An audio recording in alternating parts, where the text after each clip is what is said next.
All right, welcome back to the fishing film room. This is something that I just talked about yesterday. I really want to go through just a series of really kind of breaking down some footage out there on the water and just kind of thoroughly talking about different techniques, about different mindsets when it comes to fishing. This is something that somewhat excites me. Like, I love kind of getting into the nitty-gritty details. I think it'll also be a good thing for just all of us anglers as we watch to be able to learn, because there's one thing to just sit there and have me ramble off and talk about something. I think it's a little bit different for me to show you in some video footage. So I got some footage pulled up that we're gonna bring up here in just a moment.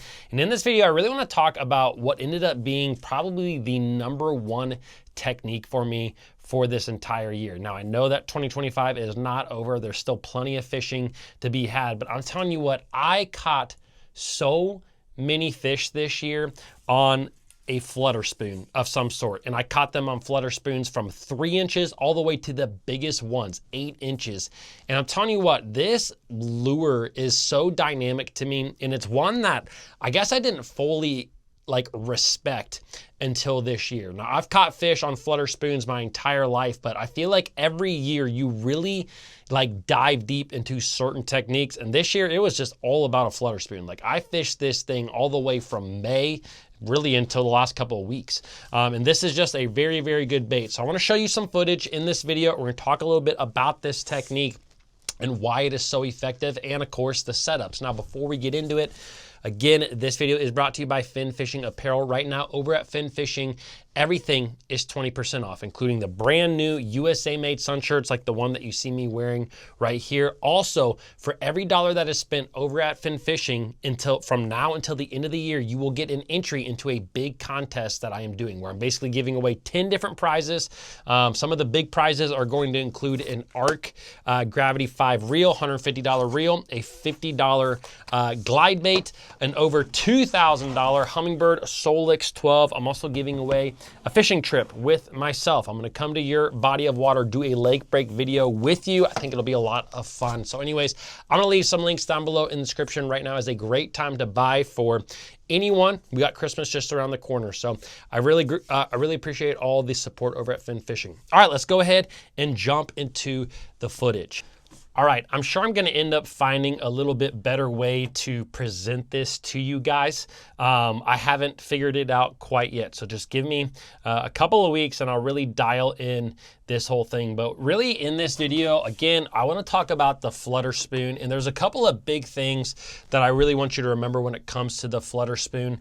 One of the first things about this bait is that it will catch bass that are super inactive simply because it looks like nothing else in the water column. Like, there's no other technique that even looks similar to this. And the reason being is, one, a flutter spoon, as a lot of you guys know, when it's falling through the water column, it is falling in a backwards motion and it's going all over the place. It's extremely erratic, and that erratic motion where it's falling backwards really gets the attention of bass. Now, there are a lot of days out there on the water where all you have to do in order to catch bass with this technique is let it hit the bottom and simply rip it up and then let it fall. Like, there's a lot of days this year through May, June, July, where I was utilizing that particular type of technique where I'd let it hit the bottom, rip it up, let it fall again on a semi-slack line, and you would get those fish to bam, they'd hit that thing as it fall. But I will say that throughout the year,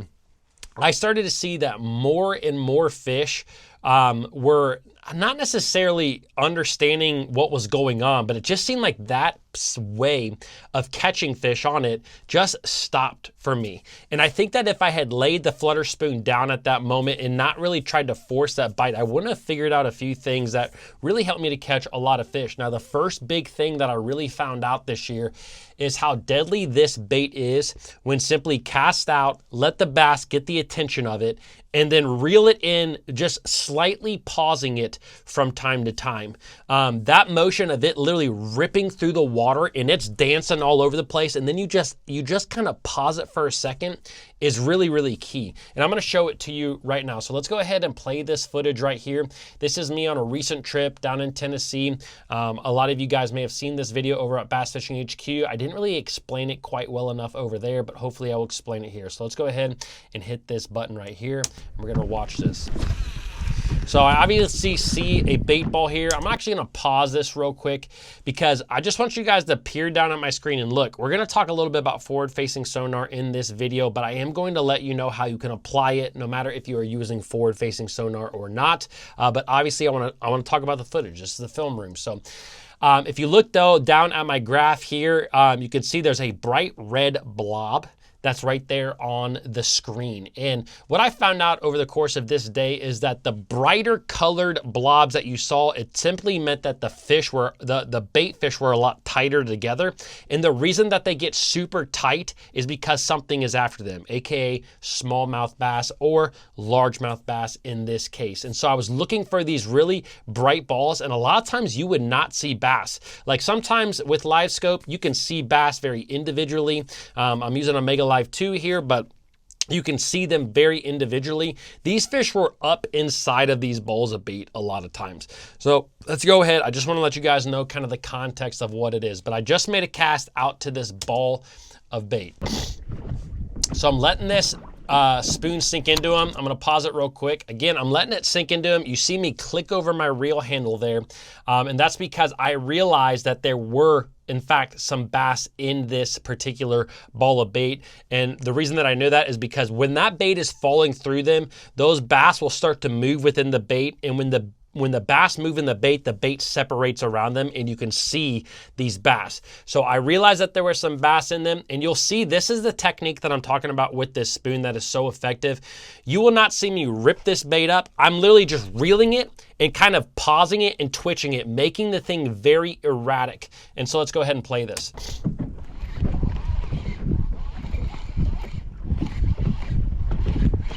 Bam. Oh, there's another one. Crushed it. That's a, yeah, gosh, there's some big ones in there with him.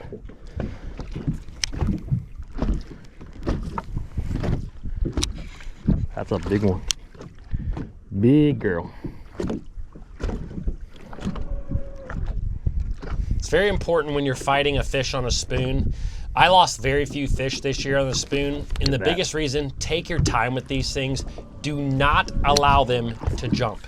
Do not. Sure, at times they're gonna jump on you, but if you can make sure that you aren't going to make them jump, flip them. you can get a lot of these fish in the boat. Okay. I went ahead and fast forwarded That was a close one. to the end, but bam, caught that fish on that exact retrieve. Again, if you guys, I'm gonna rewind this back real quick, but if you watch that retrieve, I am not really pumping the rod like a lot of people would with a spoon. I am casting it and I am just reeling it and just kind of letting it pause for a split second.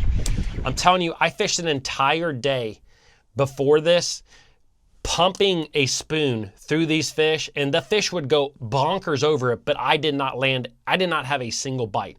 This was the only way that you could get these fish to bite. I'm gonna show you another video real quick here.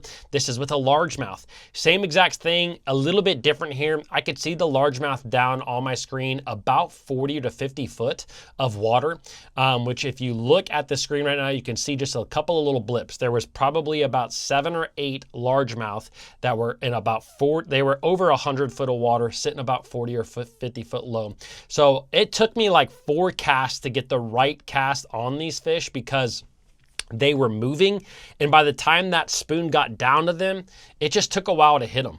And so once I hit them, I could see my spoon in the same in the same graph as the fish themselves. And you'll see here that as the spoon starts to fall, you will see me all of a sudden kind of frantically click it over in gear. And basically it's because I realized I could see from the fish that they saw the bait. And as soon as they see the bait and start going towards the bait, I want the bait going away from them.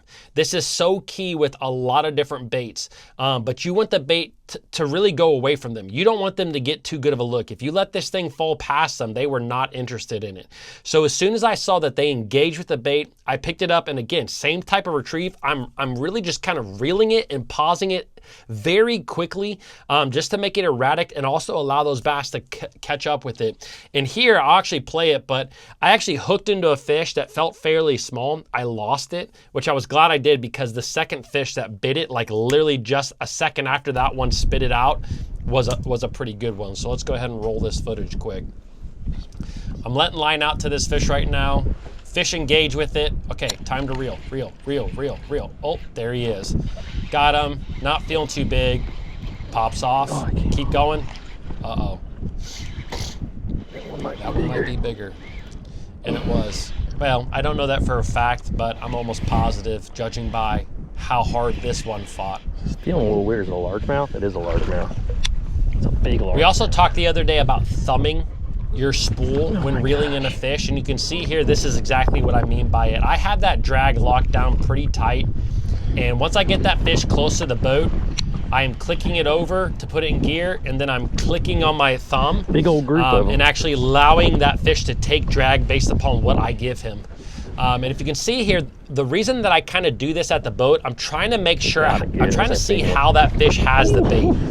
Because if it has it good and you can swing it like that. That group was actually really deep. That's the ticket. And I should try to stay with them. So again, guys, I know that this is kind of a unique thing when it comes to showing you guys how to fish. And look, I know I'm using forward-facing sonar with this. Let's go ahead and talk about how you use this without forward-facing sonar, because for a number of years, I actually used a flutter spoon without forward-facing sonar. And this year, I actually caught several fish throughout a day, kind of what I would consider blind casting, where like I would cast to something and I'm kind of more or less looking over here, but I'm working the bait over here. And there was a number of times where I actually caught fish this year, literally just reeling the bait back to me. So if a lot of times when you're fishing a flutter spoon, it is kind of an offshore deal, although you don't have to. You could throw this in shallow water and literally just cast it and reel it, kind of like you would a spinner bait. That's not something you'll see a lot of guys do, but it's absolutely a way I can see catching them. But anyways, I would a lot of times let this thing hit the bottom, pump it 2 or 3 times, and then I would just rip it back to the boat. And there were several times where I caught fish while simply reeling it back to the boat. It's the exact same motion, but you're not looking at the fish. You just kind of have to assume that a fish is there. You kind of have to assume that there is a fish following it. So when you're ripping it back to the bait, what I started doing a lot, because a lot of times if I'm reeling a bait back, I would kind of be looking, panning around, looking elsewhere. A lot of times when I started ripping it back, I started doing that same retrieve where I would kind of rip it, but I would kind of hop it and bounce it and stop it and kill it along the way. I picked up a lot of random fish in that exact same way, not looking at my forward-facing sonar at all this year. And so that's a way that you can apply it when you go out there fishing. Sure, pump it 3 or 4 times. If you're getting a lot of fish that hit that bait and they're not getting hooked, start this retrieve where you're really kind of just ripping it in, because I think that it can really be a big deal. Now, real quick before I let you guys off, everybody's always asking about tackle. I'm gonna go ahead and spin you guys around real quick. But everyone's always asking about tackle when it comes to different baits. I will say that I use 3 different rods with a flutter spoon this year. They're basically the same. They're simply a different power depending on how big of a flutter spoon that you are using. You know, for me, this little 4-inch Nichols Lake Fork spoon was one of my favorites. I fished it a bunch. I used 30-pound braid to a 20-pound fluorocarbon leader. The leader is very small. It is only about 2 foot in length. This is a topwater rod. What you will find with all of these rods, they all have the exact same action. They are a parabolic bending rod. And then I would simply go up in power when I used a bigger spoon. If I was using a 5-inch spoon, I would go to maybe this is a medium rod. If I was using a 5-inch spoon, it's probably a medium heavy. And then I use some of the really big spoons a lot this year, the 8-inch flutter spoons, where you would do the exact same technique, but you're using a huge spoon that weighs 3 or 4 ounces. You have to use a heavy, an extra heavy power rod, although again, parabolic bending. Again, braid to fluorocarbon on all of those. So guys, I hope that you enjoy this. Please let me know if there's something different that you would like to see. I think it could just be a cool little deal, but let me know. And we're not gonna talk about forward-facing sonar every time. I just had this particular footage fresh out, and so I might as well go over some things. We'll talk about, I know I have a couple of things pulled up that I want to talk about, like flipping heavy cover here in just like the next couple of days. So to me, this is a cool thing to do. I hope you guys enjoy it. Let me know down below in the comments. Also, don't forget to check out that fin fishing gear, and I will see you guys tomorrow.